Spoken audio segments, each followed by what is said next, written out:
तो स्वागत है आपका मेरी इस नई वीडियो में। दोस्तों, इस वीडियो में हम कवर करेंगे कि प्लेटो कौन थे दोस्तों, उनका क्या कंसर्न था, उनके ऊपर क्या इन्फ्लुएंस था दोस्तों, और सबसे बड़ी बात उनकी क्या मेजर थ्योरीज और वर्क्स थे दोस्तों। ये सब देखने के बाद हम देखेंगे कि प्लेटो का क्या क्रिटिसिज्म था, क्योंकि हर थिंकर का क्रिटिसिज्म देखना बहुत ज़रूरी होता है। दोस्तों, प्लेटो कौन थे? प्लेटो 400 बीसी में पैदा हुए थे। इनको फादर ऑफ फिलोसफी भी कहा जाता है।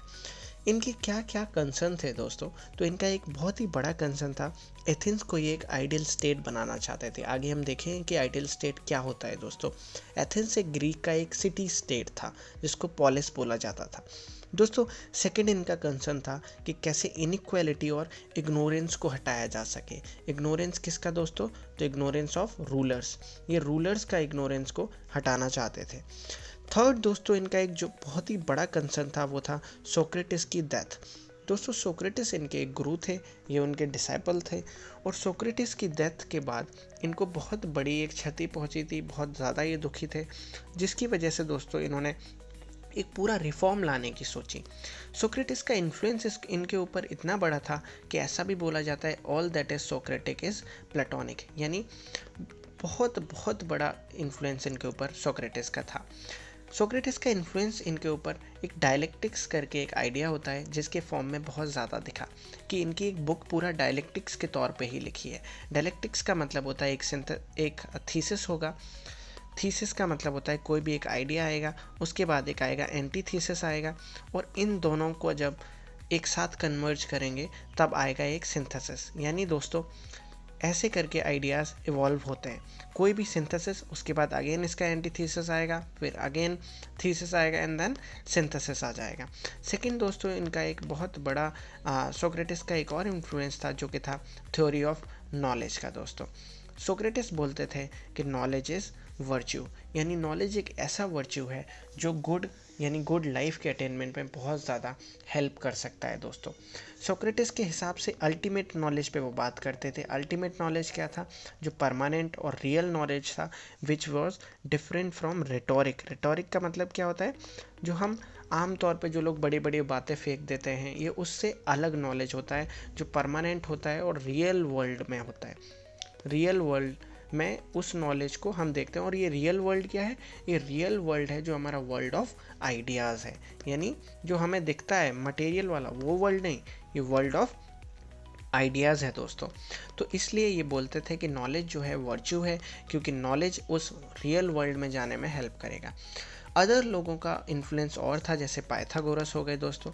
पाइथागोरस का एक बहुत बड़ा इन्फ्लुएंस था प्लेटो के ऊपर, क्योंकि पाइथागोरस बोलते थे कि जो थ्योरी ऑफ सोल्स था उनका, यानी एक रियल वर्ल्ड है, एक सोल है जो परमानेंट है, उसका बहुत बड़ा इन्फ्लुएंस था। सेकंड, हेराक्लिटस का इन्फ्लुएंस था।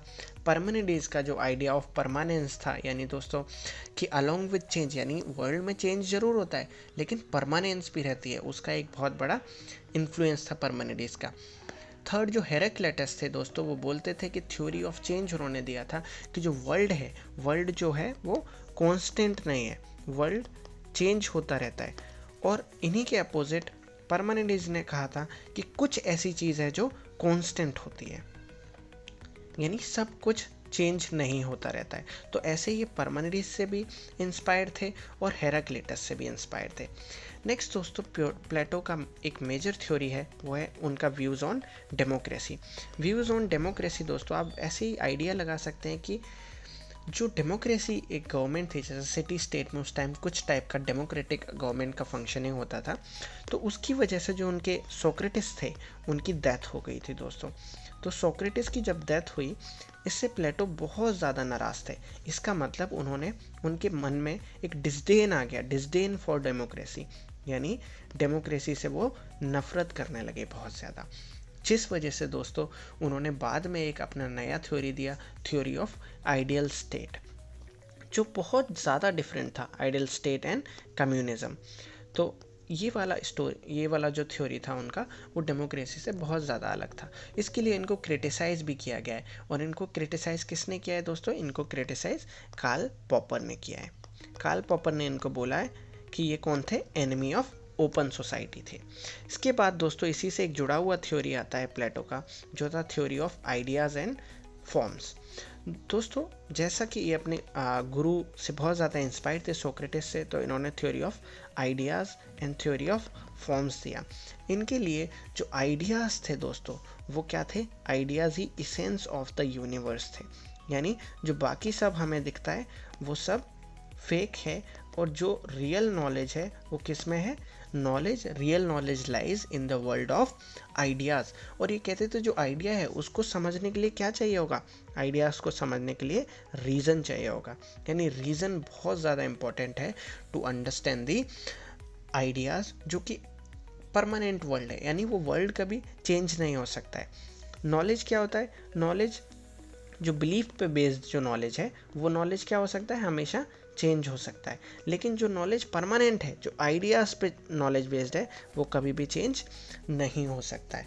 नेक्स्ट इनका जो दोस्तों ये समझाते हैं theory of ideas and form को अपनी एलोगेरी ऑफ केव के अकॉर्डिंग। यानी दोस्तों एक ये इमेजिनेशन करते हैं कि एक जो केव है उसमें कुछ लोग बैठे हुए हैं और वो केव की अपोजिट साइड में देख रहे हैं। मतलब जैसे ये केव है तो वो लोग, इस केव का ये गेट है, लेकिन वो लोग इधर ना देख के वो लोग इधर को मुंह किए देख रहे हैं, और यहाँ पे कुछ लाइट जल रहा है जिसकी वजह से एक शेडो पड़ रहा है दीवार पे। यानी वो लोग जो ये रियल जो सन है ना, जो बाहर आके दिखेगा, उसको ना देखने की बजाय वो शेडोज देख रहे हैं दीवार पे। ये थी उनकी थ्योरी ऑफ एलोगेरी ऑफ केव्स। तो दोस्तों इसी एलोगेरी ऑफ केव की मदद से वो बाद में समझाने की कोशिश करते हैं theory of ideas and forms. Next दोस्तों उनका है theory of justice. Theory of justice उनका बेस्ड है दो चीज़ों पे, proper positioning of elements, functional specialization. ये प्रॉपर पोजीशनिंग क्या है, फंक्शनल स्पेशलाइजेशन क्या है, ये लाई करता है उनके अगले आइडिया में जो हम देखेंगे, जो कि है मिथ्स ऑफ मेटल। तो दोस्तों सबसे पहले मिथ्स ऑफ मेटल समझ लेते हैं। उन्होंने मैन को 3 टाइप में डिवाइड किया है। फर्स्ट है man of gold, man of silver, man of copper. तो मैन ऑफ गोल्ड कौन है दोस्तों? मैन ऑफ गोल्ड वो है जिसके अंदर क्या डोमिनेट करता है? रीज़न डोमिनेट करता है। रीज़न डोमिनेट करता है किसके ऊपर? एपेटाइट के ऊपर डोमिनेट करता है रीज़न। और रीज़न किसके ऊपर डोमिनेट करता है? रीज़न करेज के ऊपर। यानी इन दोनों क्वालिटीज़ के ऊपर रीज़न डोमिनेट करता है। Second man of silver. Man of silver में क्या डोमिनेट करता है? करेज डोमिनेट करता है। ठीक है, करेज किसके ऊपर? रीज़न और एपेटाइट के ऊपर डोमिनेट करता है। थर्ड है दोस्तों man of copper. Man of copper में एपेटाइट डोमिनेट करता है, यानी उसको मटेरियलिस्टिक पोजेशन ज़्यादा अच्छा लगता है बजाय करेज के और रीज़न के। तो दोस्तों इसी आधार पे वो देते हैं। बेसिकली अगर हम बात की जाए तो जो मैन ऑफ गोल्ड जो था वो होगा उनका रूलर, मैन ऑफ सिल्वर जो था दोस्तों वो होगा उनका सोल्जर, यानी उसके अंदर करेज डोमिनेट करेगा। ठीक है, और दोस्तों जो मैन ऑफ कॉपर जो था वो कौन होगा? वो होगा प्रोड्यूसर, यानी उसके अंदर क्या डोमिनेट करेगा? उसके अंदर डोमिनेट करेगा एपेटाइट। अब दोस्तों सवाल ये उठता है कि प्लेटो ये सब पता कैसे करेंगे कि कौन गोल्ड है, कौन सिल्वर है, कौन मैन ऑफ कॉपर है? दोस्तों इसको पता करने के लिए प्लेटो ने बहुत ही अच्छा अपना दिया है थ्योरी ऑफ एजुकेशन। दोस्तों उनका थ्योरी ऑफ एजुकेशन इतना अच्छा था कि रूसो ने बोला है कि जो रिपब्लिक जो उनकी बुक है, जो रिपब्लिक, वो क्या है? बेस्ट ट्रीटीज ऑफ एजुकेशन है।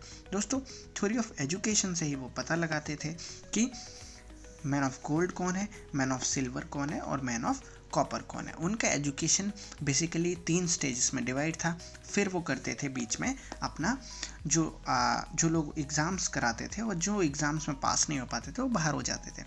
सबसे पहले प्राइमरी एजुकेशन में दोस्तों 2 stage, 0 to 6 years and 6 to 18 years. 0 to 6 में music, gymnastic and moral values का स्टोरीज़। दोस्तों 6 to 18 ईयर्स वाला जो था उसमें था जनरल एजुकेशन, यानी उसमें जनरल चीज़ें सिखाई जाएंगी।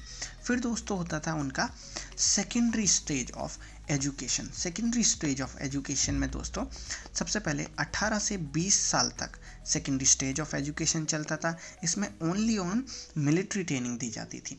दोस्तों इसके बाद होता था उनका first level of screening. First screening, इसमें जो लोग एग्ज़ाम में पास नहीं हो पाते थे वो फेल हो जाते थे, और फेल होके क्या बनते थे दोस्तों?